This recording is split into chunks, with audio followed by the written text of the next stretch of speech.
Menurut saya ke depan kalau ada yang masih belum berpartai, saran saya ikut Partai Golkar, Pak. Siap. Ketua umumnya itu sangat memfasilitasi anak muda. Golkar ya, saya kira salah satu partai yang punya komitmen terhadap orang-orang muda ini. Ya. Kalau kita lihat di periode kemarin, dari sekian banyak posisi-posisi penting yang berani nyodorin anak muda kan ya Golkar gitu. Ya minta maaf, partai-partai yang lain ya masih belum punya keberanian gitu ya. Jadi gue ngertiin juga buat senior-senior yang gue nggak mau pensiun dulu, kan banyak ya hakim aja minta tambah. Udah toko-toko men. Kepala desa juga nambah sekarang. Kepala desa nambah. Kenapa? Karena yang udah tua-tua juga takut juga nggak punya kerjaan.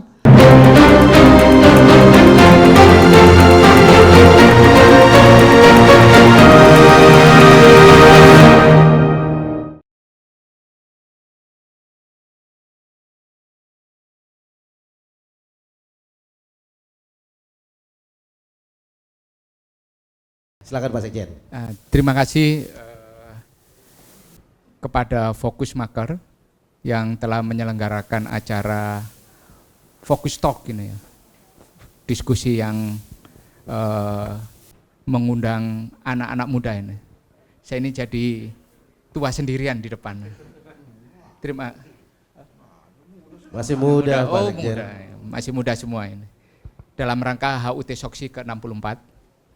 Assalamualaikum warahmatullahi wabarakatuh. Terima kasih Mas Arief dan Bang Hensat yang sudah menghadiri acara ini.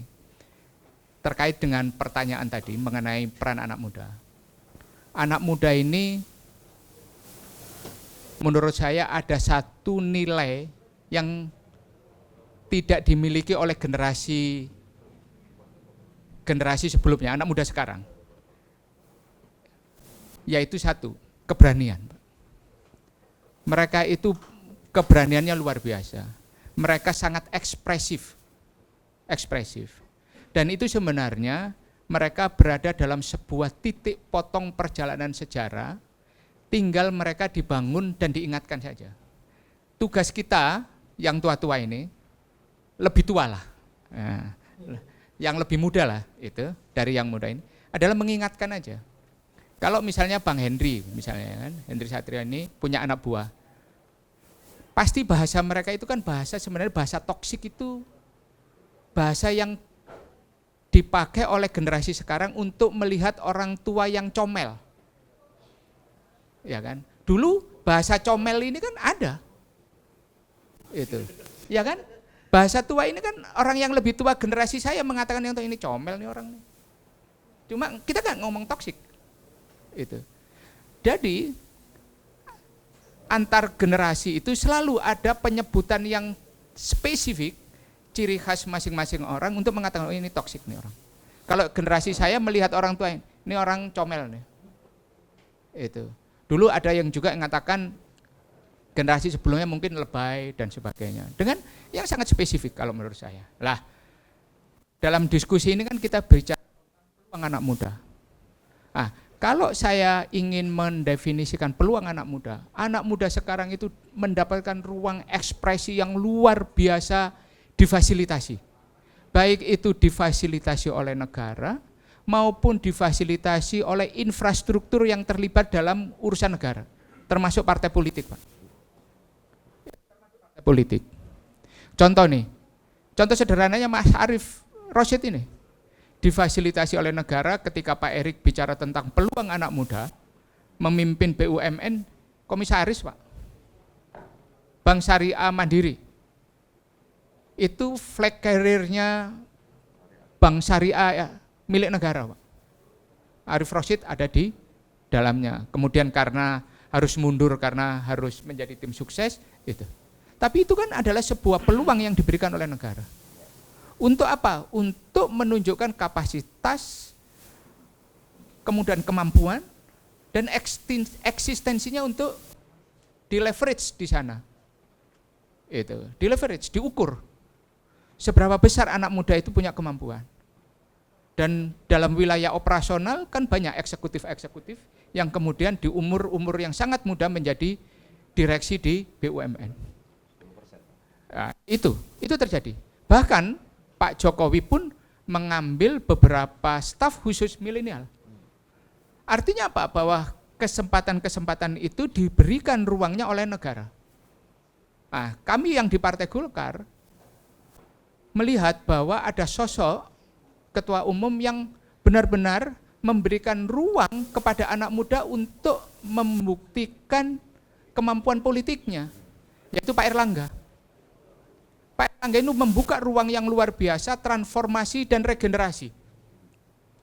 Kita punya Menteri Pemuda Olahraga yang masih sangat muda, punya wamen yang masih sangat muda, ya kan? Beliau memberikan ruang inspirasi dan juga memberikan ruang memfasilitasi ruang politiknya untuk jabatan publik dan jabatan politik di partai. Kita punya yang namanya posisi ketua DPD itu anak-anak muda seperti Maman Abdurrahman, Melki Lakalena, Sarmuji, Aceh Hasan, terus kemudian Bobi Rizaldi,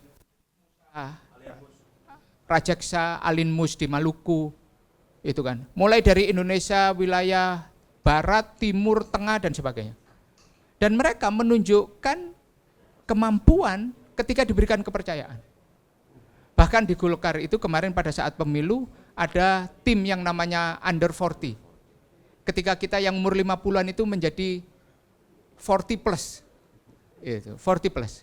Jadi kita kelihatan menjadi sangat senior di antara anak. Tapi mereka menunjukkan ternyata anak-anak muda ini ketika diberikan kesempatan, difasilitasi dengan posisi dan kedudukan dan diberikan kepercayaan, ternyata mereka sangat capable. Lah, ini kan sebenarnya apa sih yang menjadi itu? Makanya diskusi di ruang tunggu tadi itu, seberapa besar sebenarnya kesempatan itu diberikan kepada anak muda. Ternyata anak muda ini kalau diberikan kesempatan, mereka juga akan menunjukkan eksistensi dan kemampuannya. Nah, inilah kalau menurut saya, anak-anak muda di luar ini, kalau mencari partai politik yang ingin bisa mendapatkan fasilitas yang luar biasa, kesempatan, masuklah Golkar. Itu. Masuk. Betul. Kita di Golkar itu ada AMPG, Angkatan Muda Partai Golkar. Punya AMPI. Punya semua, kalau di Soksi semuanya punya fokus maker. Di Kosgoro punya BMK. Di MKGR juga Gema, Gerakan Mahasiswa. Semua anak muda itu pada level ormasnya ada, di level partainya ada, di organisasi sayapnya ada. Dan mereka diberikan kebebasan untuk melakukan ekspresi politiknya dengan kegiatan-kegiatan yang menguatkan, memberikan substansi dan sebagainya. Lah, inilah kalau menurut saya, bagaimana mereka di ruang transisi pemerintahan ini. Ruang transisi pemerintahan ini yang perlu diingat oleh seluruh rakyat Indonesia bahwa anak muda yang menjadi wapres itu endorsement partainya mewakili partai Golkar. Siapa?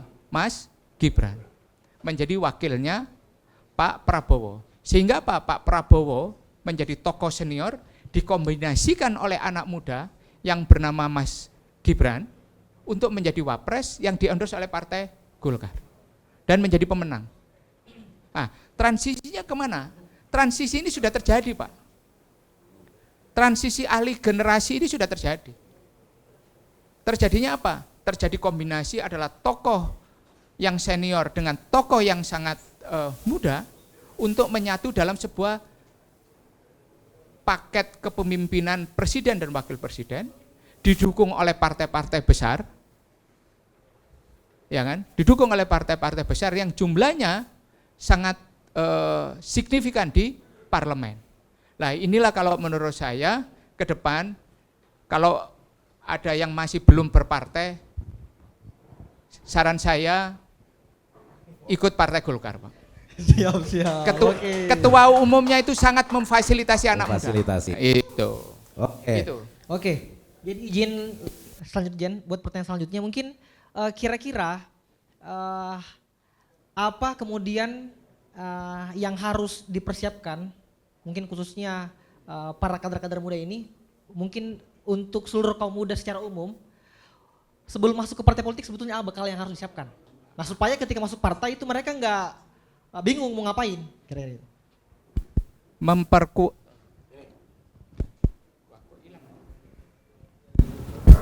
Yang perlu dipersiapkan itu adalah modal sosial. Mas Arief Rashid ini sudah orang semua nggak nanya, dia mempunyai modal sosial sebagai ketua umum, mantan ketua umum PBHMI. Nah sekarang portofolio pribadi kalian harus diperkuat. Kalau mau jalur profesional, kalian jalur profesional apa yang punya? Perkuat. Kalau kalian menjadi pekerja sosial, kerja sosial seperti apa?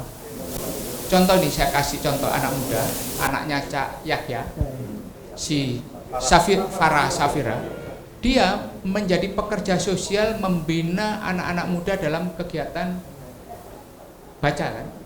Ya, kegiatan baca dan ya, dia membangun itu, membangun itu, dan itu dijadikan modal sosial bagi dia, dijadikan portofolio bagi dia. Itu untuk apa? Lah ini kan juga jadi pengingat sama anak-anak muda bahwa menjadi seorang yang mempunyai nilai politik di depan masyarakat itu kalau kita mempunyai nilai politik di depan masyarakat juga. Kerja politik apa yang menjadikan kita punya rekam jejak? Itu. Kalau mau jadi profesional silakan kalian profesional, pengusaha, menjadi misalnya apapun itu silakan. Atau kalian menjadi ASN sampai periode tertentu kemudian resign dan menunjukkan kapasitasnya. Menjadi pegawai BUMN sampai sekian tahun terus kemudian menunjukkan kapasitasnya. Itu. Lah, ini tinggal ditunjukkan saja. Lah, itulah yang menjadi modal sosial. Kemudian kalau kita jadikan itu menjadi modal politik juga untuk kita kemudian eksis secara organisasi maupun di ormasnya atau maupun di sayapnya maupun di partai politik itu sendiri. Nah inilah kalau menurut saya jangan sampai kita hanya bermodal aktivis tapi tidak menunjukkan portofolio profesional, portofolio sosial kita sehingga seakan-akan aktivis itu jadi satu-satunya modal. Itu yang tidak menurut saya harus ditambahkan, bukan tidak boleh. Oke, siap. Iya. Jadi memang ternyata menurut penelitian dari Bang Kompas bahwa ternyata Bang Jin anak muda itu sebagian besar hampir 50% itu masih apatis terhadap politik. Iya. Ya, kira-kira begitu Bang Jian. Betul. Nah, mungkin dari Bang Henset ada yang pengen di komentarin. Saya setuju dengan Pak Sekjen. Top Jen. Ini saya jawab itu dulu. Di kelas saya di Paramadina, saya ngajar di Paramadina. Itu banyak yang bilang, Pak, ini mohon maaf ya kalau saya mungkin akan banyak izin karena saya tidak suka politik. Nah ini teman-teman, ada yang pengertian yang salah mungkin antara politik dan berita politik. Mungkin yang nggak disukai oleh anak-anak muda itu berita politik. Bukan politiknya. Bukan politiknya. Lo pada saat PDKT ngejar cewek yang sama itu lo berpolitik bos. Karena ada tujuan, ada kepentingan yang ingin dicabut gitu. Kenapa kok mukanya merah? Ngerasa ya. Jadi kalau politik itu tujuannya kekuasaan. Jadi tadi kan sempat Bang Misbakun mengatakan bahwa ini saya duduk di mana. Itu karena beliau sudah berpengalaman dalam persaingan mencari kursi. Jadi pada saat ada kursi-kursi yang terbuka, itu tantangannya kurang buat seorang Misbakun. Kurang ya. Kurang. Kecuali tadi kita berada di garis yang sama, silakan duduk. Nah ini rebutan. Itu ada challenge-nya. Oke. Dan kali gitu. Nah memang anak muda, saya setuju dengan Bang Misbakun bahwa kalau diberikan kesempatan maka dia akan jos. Walaupun memang anak-anak muda terpilih aja tuh yang begitu tuh. Persaingan buat anak muda menurut saya harus. Persaingan dan perjuangan menurut saya harus bagi anak-anak muda supaya lebih kinclong dalam menggapai masa depan. Pak Prabowo itu luar biasanya adalah, jadi ini waktu itu lagi kampanye saya sampai wah ini sampai merinding saya tuh dengerin pidatonya Pak Prabowo tuh. Ini direkam gak apa-apa ya? Direkam aman. Jadi waktu itu Pak Prabowo ditanya oleh Duta Besar Jepang tentang free trade. Pak Prabowo bilang begini, iya, saya memahami free trade, ini kurang lebih ya. Tapi saya ini mau bekerja untuk kesejahteraan rakyat Indonesia dari yang muda sampai yang tua.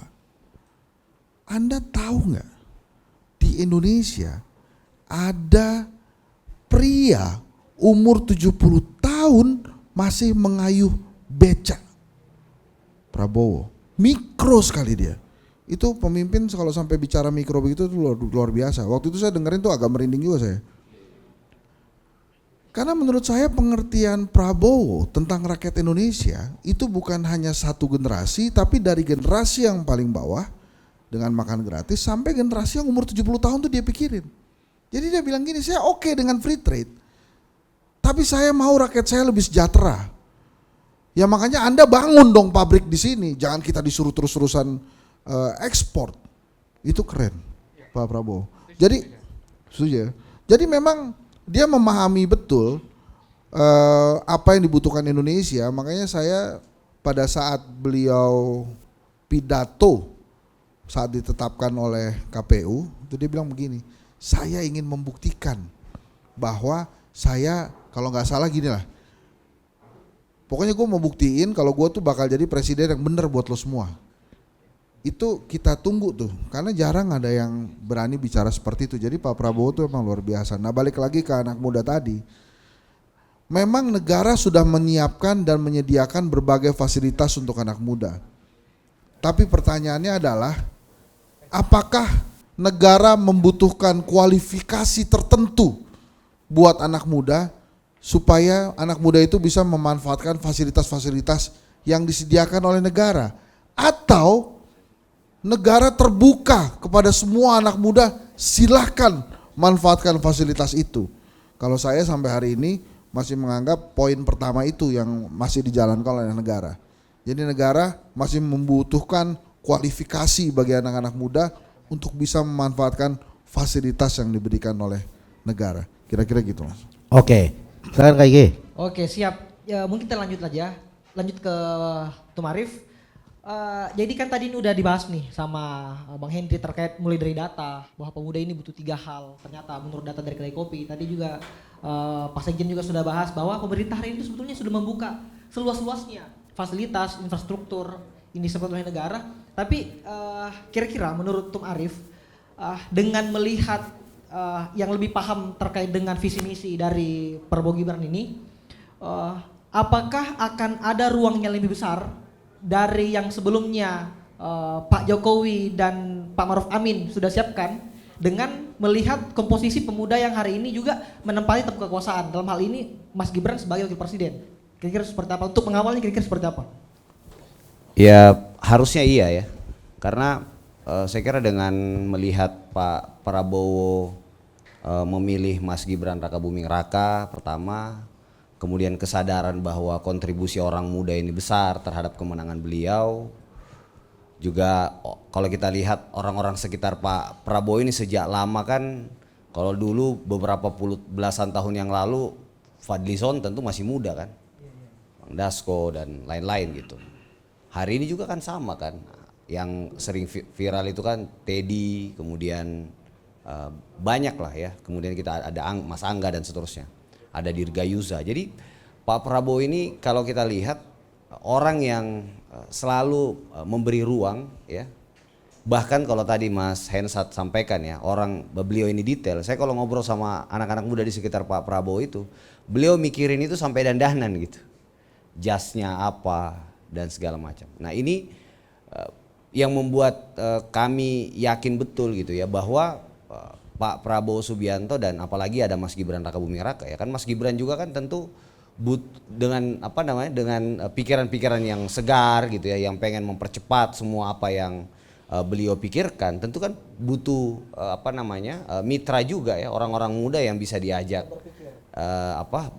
bergerak ya, bekerja dan seterusnya gitu. Sehingga karena konteks itu makanya saya punya keyakinan itu gitu. Jadi ya mudah-mudahan ya dengan dengan teman-teman Fokus Maker ini benar-benar mempersiapkan supply-nya. Karena demand-nya saya kira udah mulai kebentuk gitu. Nah problemnya tadi, kalau demand-nya udah kebentuk, supply-nya kita nggak siap tadi, Mas Misbahun bilang kita nggak cukup gitu dengan aktivis gitu ya yang near kapabilitas misalnya. Gitu. Jadi itu juga yang hari ini kita sedang siapkan, Mas Misbahun. Setelah kami kemarin selesai, kami ketemu dengan Pak Prabowo, Mas Gibran, kemudian Bang Rosan, kami sampaikan apakah perjuangan ini selesai, kata beliau nggak boleh bubar gitu. TKN Fantanya. Jadi kita carilah apa yang tepat gitu ya. Kalau dulu tim kampanye nasional, sekarang kita buat tim kolaborasi nasional. Jadi sekarang kita lagi siapin juga talent poolnya gitu ya. Buat siapin anak-anak muda yang punya kapasitas. Misalnya teman-teman muda yang punya kapasitas diplomat misalnya, kita akan siapin. Teman-teman muda yang punya kapasitas sebagai profesional kita juga siapin. Sehingga anak-anak muda, orang-orang muda yang ke depan semakin terspesialisasi ini itu sudah tepat gitu. Tracknya seperti apa. Dan yang paling penting sebenarnya dengan fokus maker dan yang tadi disampaikan oleh Mas Misbahun bahwa Golkar ya, saya kira salah satu partai yang punya komitmen terhadap orang-orang muda ini. Ya. Kalau kita lihat di periode kemarin dari sekian banyak posisi-posisi penting yang berani nyodorin anak muda kan ya Golkar gitu. Ya minta maaf partai-partai yang lain ya masih belum punya keberanian gitu ya. Ya mudah-mudahan periode yang akan datang Koalisi Indonesia Maju ini punya keberanian kan. Ya mudah-mudahan kalau Gerindra sih punya Gerindra masa depan gitu ya. Kemudian PAN juga sudah mulai ada BM PAN dan segala macam. BM PAN juga sahabat-sahabat saya banyak yang terpilih gitu sebagai anggota DPR RI. Ya mudah-mudahan nanti di posisi eksekutif ya Gerindra, PAN ya, kemudian partai koalisi lain ya, itu bisa menyodorkan juga orang-orang muda terbaik gitu ya untuk bisa seperti yang Mas Hensa tadi bilang diberi ruangnya oleh negara agar orang-orang muda ini punya kesempatan yang sama gitu buat menunjukkan ya kapasitas dan kapabilitasnya. Mungkin itu. Oke, jadi ruangnya tadi itu izin ruangnya itu berarti bagaimana pemerintahan ke depan harus lebih membuka ruang yang lebih luas untuk para pemuda ini di posisi-posisi strategis kira-kira gitu. Ya misalnya ya kalau kita soal perempuan nih. Iya. Dari dulu kita bicara pro perempuan 30% minimal. Apakah sampai hari ini terpenuhi? Kan baru 20% kalau di DPR. Nah makanya kalau saya bilang di mana-mana ya orang muda sekarang mungkin kita butuh ruangnya 50%. Karena jumlah demografi orang muda dengan yang senior ini sudah sama kan. Sudah seimbang. Jadi 50%. Nah Pak Erik periode kemarin di BUMN, saya kebetulan di BUMN, misalnya mengalokasikan 10% buat orang muda, komisaris dan direksi, dan 15% buat perempuan. Nah keberanian ini yang menurut saya perlu juga ada di para pejabat publik yang lain gitu ya, memberi ruang yang besar kepada orang muda gitu. Nah tinggal fokus maker itu supply-nya harus disiapin. Gimana Bang Hensa? Soalnya nggak ada bel. Oh ya, pakai angkat tangan. Gue pakai bel. Iya. Ini menarik lagi satu lagi ya. Ini kita bicara di sini sebagai anak muda, tapi nggak pernah mikirin gimana orang yang lebih senior loh. Maksud gue gini loh. Yang berat itu. Senior itu seumur siapa? Ya kategori senior tuh kan ditanya tuh. Yang merasa aja. Oh yang merasa aja. Jadi gini loh, maksud gue. Gue pernah ngobrol tuh sama anak-anak di gak apa-apa gue lo ya. Gak apa-apa. Gue pernah ngobrol sama anak-anak di kantor gue tuh. Dia bilang begini, ya kapan kita mau maju kalau yang senior-senior itu masih ada, gitu, masih ada di situ, masih jadi direktur, masih jadi manajer. Kita kapan naiknya? Yeah. Sementara lo kalau tanya direktur-direktur itu, ya lo sabar dong. Gue kan juga mesti ngidupin keluarga gue punya anak, punya istri. Jadi memang faktor duration, ya durasi dalam berkarir itu tuh juga jadi problem tuh. Jadi artinya gini, pada saat negara memberikan keleluasaan atau kesempatan bagi anak muda untuk berkarir, negara juga harus memberikan lapangan atau wadah bagi warga seniornya untuk bisa tetap hidup. Jadi jangan anak-anak muda ini minta digantiin terus, misalnya bokap-bokap ini akhirnya udah harus pensiun karena ingin memberikan anak-anak muda kesempatan. Emangnya kalau anak muda jadi direktur dia mau ngurusin yang tua? Ya. Kan enggak susah juga. Lagi tuh. Susah lagi tuh. Tantangannya beda lagi tuh. Kan ada itu Bang, apa sandwich generation itu kan. Sandwich generation. Jadi anak muda biaya bapaknya gitu. Ya itu kalau anak muda yang baik dan bener men. Anak muda di kota mah susah. Yang mengabdi sama orang tua. Oh iya, yang sangat apa? Yang durhaka juga Pak. Yang, jangan ngomong-ngomong durhaka ah. Udah bagus-bagus nih forumnya. Ngomong durhaka. Nggak, masalahnya yang ngomong durhaka Pak Sekjen lagi. Yang udah lebih tua. Nah, maksud gue gitu. Jadi gue ngertiin juga buat senior-senior yang dia, gue nggak mau pensiun dulu kan banyak ya. Hakim aja minta tambah. Udah toko-toko men. Kepala desa juga nambah sekarang. Kepala desa nambah. Kenapa? Karena yang udah tua-tua juga takut juga nggak punya kerjaan. Ntar kalau gue nggak punya kerjaan, nggak punya penghasilan, gue mau sama siapa? Masa gue tergantung ke anak gue? Iya kalau dia inget gue. Kalau dia ternyata sifat malin kundangnya lebih gede kan panjang urusannya. Jadi maksud saya pada saat ini memang tugas negara tidak mudah. Di satu sisi memberikan kesempatan pada anak muda, di sisi yang lain juga yang senior-senior ini mau diapain? Gitu. Saya mikirin sama ini pikiran saya sama. Cocok kan? Yang dijawab sama orang Jadi, tua nah, nih kan langsung Saya kan. begini, contoh. Pak Erik ini, Pak Erik ini memberikan kesempatan kepada misalnya contoh direksi BUMN. Biasanya misalnya 7 direksinya itu, ditambah misalnya jadi 9. Memang anak mudanya kalau dikasih alokasi misalnya 7 jadi 9 itu paling 1 misalnya tambahannya kayak Pak Jokowi. Apakah kemudian menambah staf khusus milenial itu mengurangi staf khusus yang senior? Enggak kan? Enggak. Contoh sekarang, apakah mungkin seorang yang tidak mengerti sistem IT, tidak mengerti sistem manajemen coding dan sebagainya, terus kemudian diberikan jabatan direktur IT? Kan nggak mungkin. Nggak mungkin. Makanya itu biasanya rata-rata diberikan kepada yang lebih muda dan mengerti expert. Makanya sekarang kalau kita bicara di salah satu struktur company, biasanya orang selalu bicara CEO dulu, terus kemudian CFO, Chief Financial Officer, sekarang CTO Pak, Chief Technology Officer. Dan itu posisi yang sangat strategis. Nah, juga sama. Dulu membagi komisaris itu mungkin untuk ini. Ditambah lagi Pak, hubungan antar kelembagaan. Kelembagaan pun dibagi, hubungan antar apa dan sebagainya. Dengan pemerintah, dengan ini dan sebagainya. Lah itu salah satu strategi mengkolaborasi. Antara apa? Menjadi jembatan antar generasi kalau menurut saya. Generasi itu bukan untuk dipertentangkan, tapi untuk dijembatani kalau menurut saya. Oke, siap. Dijembatani. Oke, luar biasa memang. Pengalaman yang berbicara ini. Gitu. Keras. Makanya Pak Prabowo di banyak kesempatan bilang, saya ini sebagai jembatan generasi. Wow. Iya, Gitu. Jadi beliau katanya siap dilalui oleh generasi senior dan junior buat Indonesia maju, Indonesia emas. Oke. Nah, ya, ada mau ngomong kan pasti kan? Ada pengen ngomong kan pasti kan? Saya tahu. Ya. Coba langsung. Saya mau memuji forum maker. Fokus maker. Oh ya, Coba ulangin. fokus maker.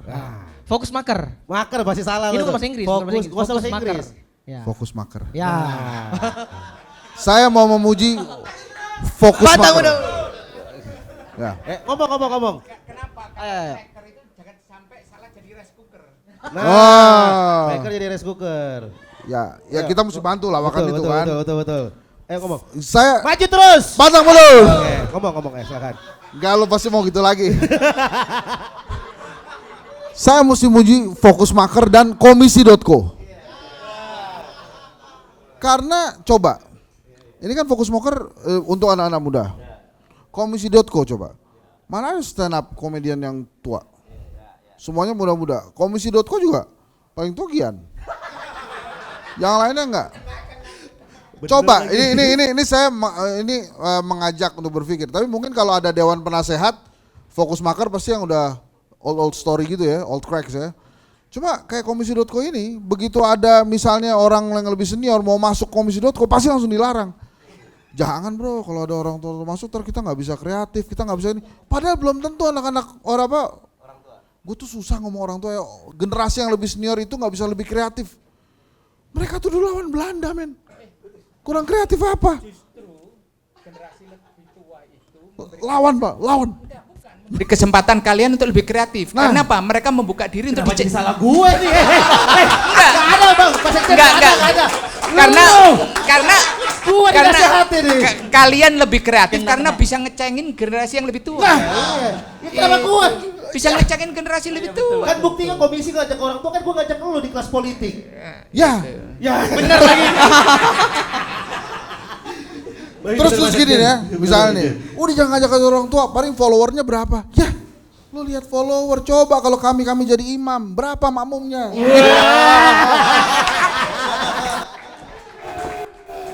Oke. Udah lanjut. Udah, Gitu doang. kan udah muji tadi saya. Udah kayak Jadi saya izin lanjut. Saya juga ingin bicara begini. Melanjutkan apa yang disampaikan sebelumnya, bahwa kapasitas dan kompetensi ini penting. Bandingkan, kenapa saya sarankan ikut Golkar?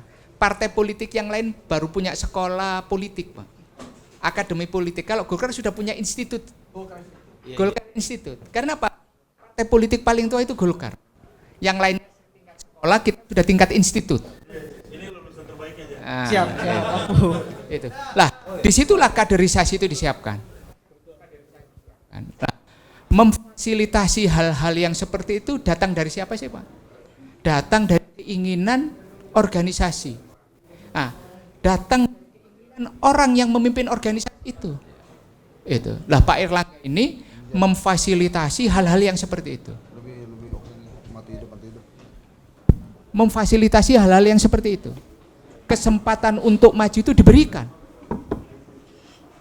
Kesempatan untuk berekspresi itu dibuka. Nah, itu yang menjadi salah satu kunci orang memperkirakan Golkar ini seperti apa, tapi terbukti Golkar itu bisa bangkit kembali di pemilu 2024 eranya Pak Erlangga. Karena itu, Pak, semua kesempatan dibuka.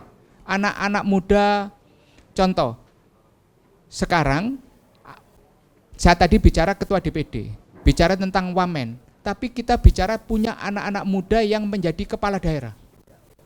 Dibuka semuanya. Sekarang waktunya pilkada. Silakan anak-anak muda yang mempunyai kapasitas, keinginan maju pilkada di wilayah yang mana dia menguasai, mempunyai elektoral yang bagus. Ini termasuk salah satu lembaga survei, Kedai Kopi ini diberi kesempatan untuk membangun basis elektoralnya Partai Golkar. Ya. Anak-anak muda Jadi dikasih. anak-anak muda yang mau maju pilkada ya. Nah, itu. Kedai kopi. Itu. Semua lembaga survei diajak. Untuk apa? Bersama-sama berpartisipasi bagaimana membesarkan Partai Golkar itu. Dan itu saya sampaikan, Mas Hendri tahu sendiri, saya sampaikan, Pilkada 2024 ini satu-satunya event politik yang bisa kita jadikan modal di pemilu 2029. Hanya satu ini, Pak. Hanya satu ini. Selebihnya nanti akan ditujukan kepada kerja-kerja politik para caleg yang sudah jadi anggota DPR, sudah anggota DPR provinsi, kabupaten, kota untuk memboosting dirinya sendiri dan kepala daerah yang mempunyai wilayah masing-masing. Itu. Makanya saran saya, Mas Arief Rosyid ini nyari daerah di Sulawesi Selatan yang dia kuasai benar untuk maju kepala daerah. Bibit-bibit yang seperti ini kan kalau punya basis teritorial, saya yakin, Pak, ke depan akan menjadi salah satu bibit pemimpin-pemimpin kita yang diuji oleh apa? Diuji elektoralnya oleh pemilu, oleh pilkada, dan kemudian membuktikan di dalam pemerintahan-pemerintahan dengan dinamika sosial politik masyarakat di daerah. Itu. Makanya kalau ada anak muda jadi bupati, misalnya Diko, ya kan? Kemudian Bintan, Tuban itu. Coba, mereka ini sudah bisa mentas dengan tampilan yang luar biasa. Tidak pernah kita perkirakan ternyata ketika anak muda di usia milenial mereka, di usia masih 30-an, itu sudah bahkan di bawah 30 itu ketika diberi kepercayaan memimpin masyarakat, itu ternyata mereka bisa itu. Dan mempunyai prestasi, bukan sekedar prestasi biasa tapi bisa mensejahterakan rakyatnya. Itu. Nah, inilah kalau menurut saya yang harus kita berikan sebuah apresiasi dan penghargaan cara Pak Erlangga apa? Memberikan ruang, baik itu ruang jabatan politik, jabatan publik, yang memang benar-benar dihitung secara presisi. Bahwa anak ini memang mampu, anak ini punya kesempatan. Bayangkan, Diko itu jadi Bupati Kendal, itu mengalahkan incumbent loh. Mengalahkan incumbent. Itu. Lah itulah menurut saya bukti-bukti yang bisa dijadikan referensi bahwa kepemimpinan di Partai Golkar itu memang memfasilitasi dan bisa memberikan inspirasi ke depan. Itu yang bisa saya sampaikan. Oke, siap. Izin lanjut, Jen. Boleh tepuk tangan, boleh tepuk tangan. Boleh.